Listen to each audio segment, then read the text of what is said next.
بسم اللہ الرحمن الرحیم۔ میرا نام رانیہ ہے۔ میری عمر 26 سال ہے۔ میں اپنے ماں باپ کی اکلوتی اولاد تھی۔ ماں باپ نے مجھے بڑے پیار سے پالا پوسا، پھر میری پسند سے انہوں نے میری شادی کر دی۔ اس کے بعد وہ جلد ہی اس دنیا سے رخصت ہو گئے۔ مجھے ماں باپ کے جانے کا بہت صدمہ ہوا، مگر میرا شوہر مجھ سے بہت پیار کرتا، میری ہر ضرورت پوری کرتا۔ اس نے مجھے جلد ہی اس صدمے سے نکال لیا۔ میں اس کے ساتھ ہنسی خوشی زندگی بسر کر رہی تھی، لیکن میرے پاس کوئی اولاد نہیں تھی۔ یہ غم مجھے اندر ہی اندر کھائے جا رہا تھا۔ میں ہر وقت اداس رہتی، پر میرا شوہر مجھے ہمیشہ کہتا کہ پریشان مت ہوا کرو، سب ٹھیک ہو جائے گا۔ شوہر مجھے ایسا کہہ دیتا، مگر میں خود پچھلے کچھ دنوں سے نوٹ کر رہی تھی، میرا شوہر کا رویہ مجھ سے بدلا بدلا سا رہنے لگا ہے۔ رات کو دیر سے گھر آتا، صبح جلدی چلا جاتا۔ مجھے ان کی یہ بات پریشان کرنے لگی۔ اب وہ میرا پہلے کی طرح خیال نہیں رکھتے تھے۔ میں نہیں جانتی کہ انہیں کیا ہوتا جا رہا ہے اور وہ کیوں ایسے ہو رہے ہیں۔ ان کا رویہ بھی میرے ساتھ اچھا نہیں رہنے لگا۔ وہ رات کو دیر سے گھر آئے، مجھے کہنے لگے ابھی تک جاگ رہی ہو؟ میں نے کہا آپ کا انتظار کر رہی تھی، میرا انتظار نہ کیا کرو۔ میں دیر سے آؤں گا یا پھر کبھی تو آؤں گا ہی نہیں، ہو سکے تو سو جایا کرو۔ مجھے حمزہ کی بات سن کر بہت حیرانی ہوئی۔ وہ ایسے کیوں کہہ رہے تھے؟ وہ تو کہتے تھے میرا ایک پل بھی تمہارے بنا نہیں گزرتا۔ اس سے ناراض ہو کر وہ مجھے منانے بھی نہ آئے اور باہر چلے گئے۔ میں اداسی سے لون میں آ کر ٹہلنے لگی۔ اچانک میری نظر سامنے والے گھر میں گئی جو کئی سالوں سے بند پڑا ہوا تھا۔ اس کی لائٹ چل رہی تھی، مطلب اتنے سالوں بعد وہاں کوئی رہنے آیا تھا۔ میں ابھی ادھر ادھر دیکھ ہی رہی تھی کہ کسی نے کھڑکی کھولی۔ وہ کوئی لڑکا تھا، بڑی بڑی مونچھیں، بال بڑھائے ہوئے تھے، پرکشش سا تھا۔ وہ لڑکا مجھے ہاتھ ہلا کر اپنی طرف متوجہ کرنے لگا۔ ارد گرد دیکھنے کے بعد یقین کر لیا کہ وہ مجھے ہی بلا رہا ہے۔ میں ڈر گئی اور اندر بھاگ گئی۔ اس کے بعد میری آنکھ کب لگی پتہ نہیں چلا۔ صبح اٹھی تو حمزہ جا چکے تھے۔ میں فریش ہو کر نیچے آئی۔ اچانک مجھے پھر سے وہ یاد آنے لگا اور میں نے کام والی سے پوچھا اس گھر میں کون آیا ہے؟ کام والی مجھے حیرت سے دیکھتے ہوئے بولی اس گھر میں تو کوئی نہیں ہے۔ میں نے کہا کیا مطلب؟ رات کو اس گھر کی لائٹس آن تھی، پر کام والی نہیں مانی۔ کہنے لگی آپ کو کوئی غلط فہمی ہوئی ہوگی، اس گھر میں تو کوئی بھی نہیں رہتا۔ میں اٹھ کر جلدی سے باہر گئی، سامنے والے گھر کو دیکھنے لگی۔ وہاں پر تو کوئی بھی نہیں تھا، تالا لگا ہوا تھا، پر رات کو میں اپنا وہم بھی نہیں سمجھ سکتی تھی۔ وہ شخص کون تھا؟ میں کسی سے پوچھ بھی نہیں سکی، پر اگلی رات پھر وہی شخص کھڑکی کھولے بیٹھا مجھے دیکھ ہی رہا تھا اور میں پریشان ہو گئی۔ اسے دیکھتی رہی، وہ مجھے دیکھتا رہا۔ کافی رات تک حمزہ نہ آئے تو میں ادھر ہی بیٹھی رہی اور نہ جانے کب سو گئی۔ صبح میں نے خود کو اپنے بیڈ پر پایا، حمزہ جا چکے تھے۔ میں نے کام والی سے بولا شاید پہلے نہ دیکھا ہو، اب جا کر دیکھو اس گھر میں ہے۔ وہ کہنے لگی اس گھر میں کوئی نہیں ہے، یہاں کوئی رہنے نہیں آتا۔ مجھے اس کی باتیں بہت پریشان کرنے لگی، مطلب اس گھر میں جو کوئی بھی ہے وہ مجھے ہی کیوں نظر آتا ہے؟ میں پریشان ہو گئی۔ میں نے سوچ لیا کہ اب اگر وہ مجھے نظر آیا تو میں اس سے پوچھوں گی کہ تم کون ہو، لیکن وہ اگلی رات تو آیا ہی نہیں۔ 2 دن بعد پھر ادھر ہی بیٹھا نظر آیا۔ میں اسے دیکھتی تو اس کی آنکھیں جانی پہچانی لگتی۔ میں دیکھتی ہی رہ جاتی کہ آخر وہ کون ہے۔ ایک دن کافی رات کو حمزہ گھر نہ آئے اور وہ لڑکا بھی وہاں پر نہیں تھا۔ رات کو مجھے پیانو کی آواز آنے لگی۔ میں وہ آنکھیں بند کر کے سننے لگی جہاں سے آواز آ رہی تھی۔ پھر میں اٹھ کر ادھر ہی جانے لگی جہاں پہ آواز آ رہی تھی۔ میں اپنے خیالوں میں سامنے والے گھر میں چلی گئی۔ وہ لڑکا سامنے بیٹھا پیانو بجا رہا تھا، مجھے دیکھ کر مسکرایا اور پیانو بند کر دی۔ میں نے ارد گرد دیکھا اور میں پھر واپس آنے لگی۔ مجھے کہنے لگا رکیں۔ میں نے کہا جی۔ وہ کہنے لگا آپ کو مجھ سے کوئی کام تھا؟ میں نے نفی میں سر ہلایا، میری نگاہیں جھکی ہوئی تھی، میں نے اس کو دیکھا بھی نہیں تھا۔ کہنے لگا اگر کام نہ ہو تو کوئی کسی کے گھر ایسے ہی تھوڑی آتا ہے۔ میں نے کہا آپ کیوں یہاں آئے ہیں؟ میری بات سن کر وہ ہنسنے لگا اور بولا لوگ گھروں میں رہنے کے لیے جاتے ہیں، اس لیے میں بھی رہنے کے لیے آیا ہوں۔ اگر آپ کو کوئی پرابلم ہے تو میں یہاں سے چلا جاتا ہوں۔ میں نے کہا نہیں، مجھے کیا پرابلم ہو سکتی ہے، آپ کو یہاں کوئی نہیں جانتا۔ وہ مسکراتا ہوا کہنے لگا میری کسی سے ملاقات نہیں ہوئی، اس وجہ سے مجھے کوئی زیادہ جانتا نہیں ہے۔ اس کی باتیں مجھے اس کی طرف اٹریکٹ کرنے لگی۔ میں وہاں سے واپس گھر آ گئی۔ مجھے وہ شخص تھوڑا عجیب سا لگا، اس کا بات کرنے کا انداز مختلف تھا، عام انسانوں سے الگ تھا۔ بالکل بھی سمجھ نہیں آیا کہ وہ کون تھا۔ کافی رات کو حمزہ آئے، آج وہ معمول سے ہٹ کر مسکرا رہے تھے۔ میں نے کہا کیا بات ہے، آج بہت مسکرا رہے ہیں؟ وہ بولے کچھ نہیں۔ میں نے کہا اچھا۔ اس کے بعد میں نے مزید بات نہ کی اور کمرے میں آ کر سو گئی۔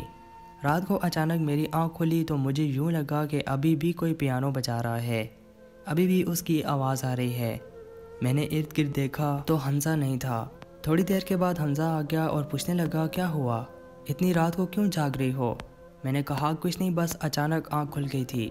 کہنے لگا اچھا اب سو جاؤ، کافی رات ہو گئی ہے۔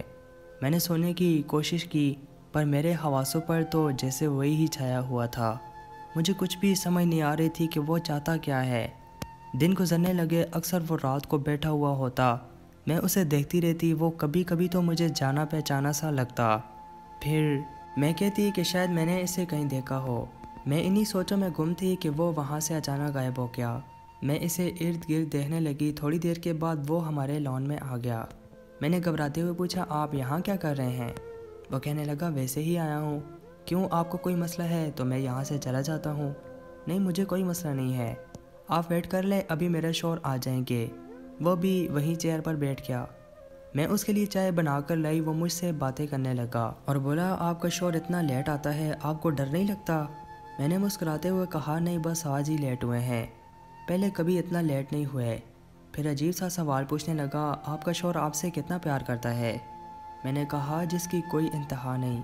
کہنے لگا آپ نے کبھی اپنے شوہر سے پوچھا نہیں کہ وہ اتنی رات تک کہاں ہوتے ہیں؟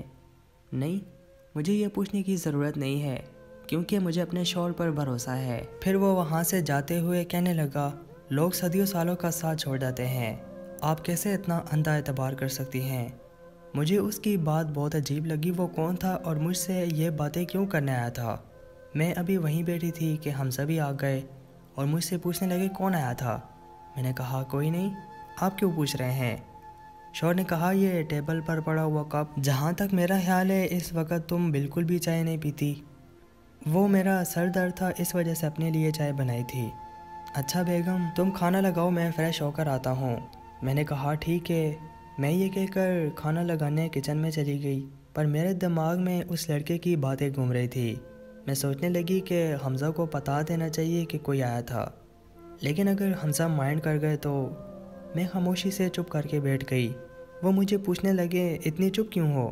میں نے کہا کچھ نہیں بس ایسے ہی۔ اگلے دن میں نے بریانی بنائی تو بیساختہ ہی کام والی کو کہہ دیا کہ یہ سامنے والے گھر میں دے آؤ۔ وہ کہنے لگی وہاں پر تو کوئی نہیں رہتا، وہاں تو تالا لگا ہوا ہے، میں تو اس گھر میں کبھی کسی کو نہیں دیکھا، پتہ نہیں آپ نے کس کو دیکھ لیا ہے۔ میں نوکرانی کو کہنے لگی اچھا میں کل تمہیں دکھاؤں گی۔ نوکرانی کہنے لگی چلو میں بھی دیکھ لوں گی کہ کون ہے۔ رات آئی تو پھر وہ اپنی کھڑکی میں بیٹھا مجھے دیکھ رہا تھا۔ میں نے جلدی سے اس کی تصویر بنا لی، اس نے مجھے دیکھ لیا تصویر بناتے ہوئے۔ 2 منٹ کے بعد میرے گھر آ گیا اور کہنے لگا آپ نے میری تصویر کیوں بنائی ہے؟ میں مذاق میں بولی لیک کرنے کے لیے بنائی ہے۔ وہ بھی ہنسنے لگا۔ میں نے کہا میری نوکرانی نہیں مانتی کہ اس گھر میں کوئی رہتا ہے۔ کہنے لگا اچھا دھیان سے دکھانا، کہیں نوکرانی کا دل ہی نہ آ جائے مجھ پر۔ اس کی باتیں سن کر میں بھی ہنسنے لگی۔ اچھا اگر ایک کپ چائے پلا دے تو؟ میں نے کہا ٹھیک ہے بیٹھ جائیں، میرے شوہر سے بھی مل لینا، وہ بھی آتے ہی ہوں گے۔ کہنے لگا ٹھیک ہے۔ پھر میں اس کے لیے چائے بنائی، حمزہ نہ آئے اور وہ وہاں سے چلا گیا۔ جب حمزہ میرا شوہر گھر آئے تو میں نے کھانا دیا اور جا کر سو گئی۔ صبح آنکھ کھلی تو حمزہ ناشتہ کر رہے تھے، مطلب آج انہوں نے ناشتہ خود ہی بنا لیا تھا۔ میں نے اچانک سے کہا حمزہ آپ اس شخص سے ملے؟ حمزہ کہنے لگا کون شخص؟ وہی جو سامنے والے گھر میں رہتا ہے۔ ارے کون سامنے والے گھر میں رہتا ہے، وہ تو سالوں سے بن پڑا ہے۔ اسی وقت میری نوکرانی گھر میں داخل ہوئی اور بولی صاحب بی بی جی مجھے بھی یہی کہتی رہتی ہے کہ سامنے والے گھر میں کوئی رہتا ہے۔ میں نے انہیں کتنی بار کہا ہے کہ وہاں کوئی نہیں رہتا، پر یہ مانتی ہی نہیں ہے۔ اچھا یقین نہیں آتا نا، رکو میں دکھاتی ہوں۔ یہ کہہ کر میں اپنا موبائل اٹھانے اندر آ گئی۔ موبائل لے کر آئی تو میں نے تصویر نکالنے کی کوشش کی، مگر موبائل کے اندر تصویر تھی ہی نہیں، مل ہی نہیں رہی تھی۔ میں حیران ہو گئی کہ موبائل کو تو میں نے ہاتھ بھی نہیں لگایا، میرے موبائل کوئی لیتا بھی نہیں ہے، پھر کدھر جا سکتی ہے؟ یار تم نے کوئی خواب دیکھا ہوگا، میرا شوہر مجھے کہنے لگا۔ یہ سنتے ہی مجھے اپنی بے بسی پر رونا آیا۔ مجھے عجیب لگنے لگا کہ وہ کسی کو نظر بھی نہیں آتا، مجھے ہی کیوں آتا ہے؟ آج میں نے سوچ لیا کہ آج میں اس سے ضرور پوچھوں گی کہ وہ کون ہے، کدھر سے آتا ہے، اسے میرے علاوہ اور کوئی کیوں نہیں دیکھ سکتا۔ رات کو آیا تو میں نے اس سے پوچھا تم کون ہو؟ کہنے لگا میں انسان ہوں، بس چائے پینے آیا ہوں، پلا دو۔ مجھے زندگی میں پہلی دفعہ کسی کے ہاتھ کی چائے پسند آئی ہے۔ میں نے کہا ٹھیک ہے، پھر اچانک اس نے میرا ہاتھ پکڑ لیا، کہنے لگا آپ بہت اچھی ہے۔ میں وہاں سے بھاگ گئی، نہ جانے مجھے کیا ہونے لگا تھا، خوف آنے لگا تھا وہ کون تھا اور میں اس سے کیوں اتنا قریب ہو گئی۔ میرے آنسو گرنے لگے، اگر حمزہ کو پتہ چل گیا تو۔ میں بھاگتے ہوئے چھت پر گئی، وہ میرے پیچھے آنے لگا، وہ میرا نام پکارنے لگا، وہ میرا نام بھی جانتا تھا۔ میں نے چھت پر چھلانگ لگا دی کیونکہ مجھے نہیں جینا تھا۔ بعد میں نہیں جانتی کہ میرے ساتھ کیا ہوا۔ جب میری آنکھ کھلی تو میں ایک پیارے سے روم میں موجود تھی۔ وہی شخص چلتا ہوا میرے قریب آیا اور کہنے لگا گھبراؤ نہیں۔ پھر وہ میرے سامنے اپنی نکلی مونچھیں اور داڑھی اتارنے لگا۔ میں حیران ہو کر بولی تو تم نے یہ کیا ہے سب؟ کہنے لگا پاگل، بس ٹائم پاس کر رہا تھا۔ اس رات تصویر بھی میں نے ہی ڈیلیٹ کی تھی تمہارے موبائل سے، نوکرانی بھی میرے ساتھ ملی ہوئی تھی، مجھے کیا پتہ تھا تم میرے ساتھ یہ پاگلوں والی حرکت کرو گی۔ مجھے غصہ آیا، اچھا یہ جو میرے قریب آنے کی کوشش کر رہے تھے اور ایک طرف حمزہ بن کر مجھے اگنور کر رہے تھے، اگر میں اس سے دوستی کر لیتی آپ نے تو مجھ پر اعتبار ہی نہیں کرنا تھا۔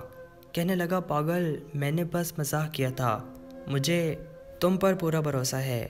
میں نے کہا آپ نے ہی تو کہا تھا کہ سالوں ساتھ رہنے کے بعد بھی انسان دھوکہ دے جاتا ہے۔ حمزہ بولا مزاح کر رہا تھا۔ اچھا ویسے گڈ نیوز ہے، آپ ماں بننے والی ہیں، جانتی ہو اس نادانی کی وجہ سے ہم نے اپنے بچوں کو کھو دینا تھا۔ مجھے شرمندگی ہوئی، اس کے بعد ہم ہنسی خوشی رہنے لگے۔ دوستو مزید سچی کہانیاں سننے کے لیے محمد اسماعیل وائس چینل کو ضرور سبسکرائب کریں اور ساتھ میں دیے گئے بیل پر کلک کریں۔